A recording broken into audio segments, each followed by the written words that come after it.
दोस्तों नमस्कार। Colonel Ajay CEO Ajay astro money group first global astro finance digital channel से आपसे मुखातिब होता हूं। आज 9 मई सन 2023 मंगलवार। दोस्तों मंगलवार को हम कुछ प्रयास करते हैं आपके लिए कुछ ऐसी जानकारी लाए जो आपके व्यापार व्यवसाय को बढ़ाने में सहायक हों। आज के मंगलवार के शो में हम चर्चा करेंगे लहसुन पे। खबर निकल के आ रही है कि लहसुन में की चीन की फसल 30% तक घट गई है।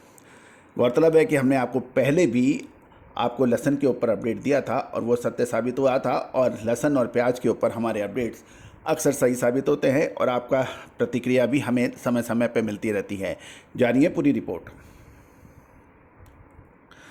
दोस्तों इस बार खबर निकल के आ रही है कि चीन में लहसुन की पैदावार लगभग 30% घट रही है और क्वालिटी भी हल्की हो रही है, और ग्लोबल लेवल पर चीन पर लहसुन के मामले में सबकी रहती है नज़र। यदि हम भारतीय रुपये के अनुसार चीन में कमज़ोर से कमज़ोर क्वालिटी के भाव भी यदि भारतीय मुद्रा रुपया में देखें तो वो 93 रुपये किलो का भाव है। इसी कारण से मलेशिया, थाईलैंड, नेपाल, भूटान और वियतनाम जैसे देश, तुर्की, गल्फ़ और अफ्रीकन देशों की लहसुन की मांग भारत की ओर मुड़ गई है। और यही वजह है कि लहसुन में रिकॉर्ड ब्रेक निर्यात 10 महीने में हुआ है और ये निर्यात लगभग 165% तक बढ़ गया है। चाइना में कम फसल का लाभ भारतीय लहसुन बाजार को मिलेगा, ऐसी अब बातचीत हो रही है। दोस्तों खबर निकल के आ रही है कि देश में लहसुन की कम फसल के बीच कीर्तिमान निर्यात हुआ है, और यदि सरकारी आंकड़े हम देखें तो गत फाइनेंशियल ईयर में लगभग 10 महीने में लहसुन के निर्यात में पिछले महीने की तुलना में 165% की वृद्धि दर्ज हुई है।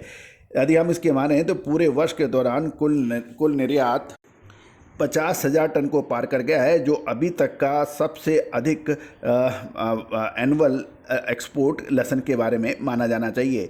इससे पहले यदि हम 2017-18 के आंकड़े देखें तो भारत का लहसुन का निर्यात 46,980 टन का निर्यात हुआ था, जो बढ़कर 50,000 टन को इस बार पार कर गया है। अतः ये एक कीर्तिमान है।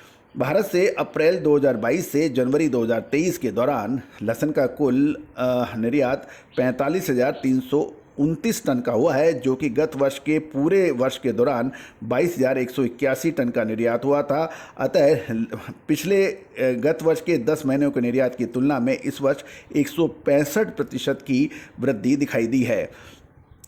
ऐसी ये जानकारी स्पाइस बोर्ड के हवाले से आप तक पहुंचाई जा रही है। लहसुन का शानदार निर्यात का प्रमुख कारण चीन में लहसुन की फसल का कम और ख़राब होना है। इससे चीन के भाव बढ़ गए हैं और इसी वजह से पूरा विश्व अब भारतीय लहसुन की ओर मुड़ रहा है। Malaysia, Thailand, Nepal, Bhutan, Vietnam जैसे देश भी अब भारत की तरफ देख रहे हैं, और अफ्रीकन देश भी लहसुन की इंपोर्ट भारत की ओर कर रहे हैं। ग्लोबल लहसुन बाजार में डिहाइड्रेशन लहसुन के बाज़ारों में भी ज़बरदस्त तेज़ी है, और चाइना के बाज़ार में तो शानदार ज़बरदस्त उछाल देखने में मिल रहा है। चीन में भी डिहाइड्रेशन लहसुन का भाव लगभग $2500 से $3200 था, जो एक सप्ताह में बढ़कर $2800 से $3400 हो गया है। इस कारण भारत के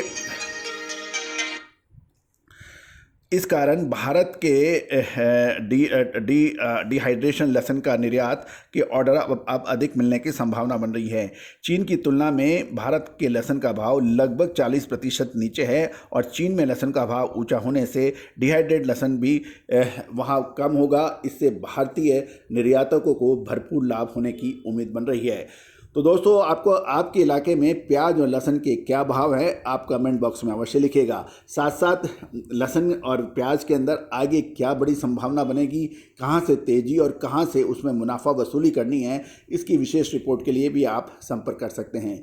दोस्तों हमारा एक वार्षिक साप्ताहिक न्यूज़लेटर मामूली दरों पर यानी मात्र 3,000 रुपये की दर पर उपलब्ध है। यदि वो चाहें तो वो भी आपको प्राप्त हो सकता है। आप हमारा नंबर दिया गया नंबर को आप अपने मोबाइल पर सेव करें और वीकली न्यूज़लेटर या साप्ताहिक न्यूज़लेटर लिख के आप हमें व्हाट्सअप करें, हम आवश्यक प्रक्रिया पूरी करेंगे। दोस्तों इस वार्षिक न्यूज़लेटर में आपको दलहन, तिलहन, मसाला, प्याज के अतिरिक्त शेयर बाज़ार और मेटल मार्केट के ऊपर भी हर बार नई सूचनाएं या नया आपको अग्रिम विश्लेषण मिल पाएगा साप्ताहिक रूप के ऊपर। All the very best, good luck, happy trading.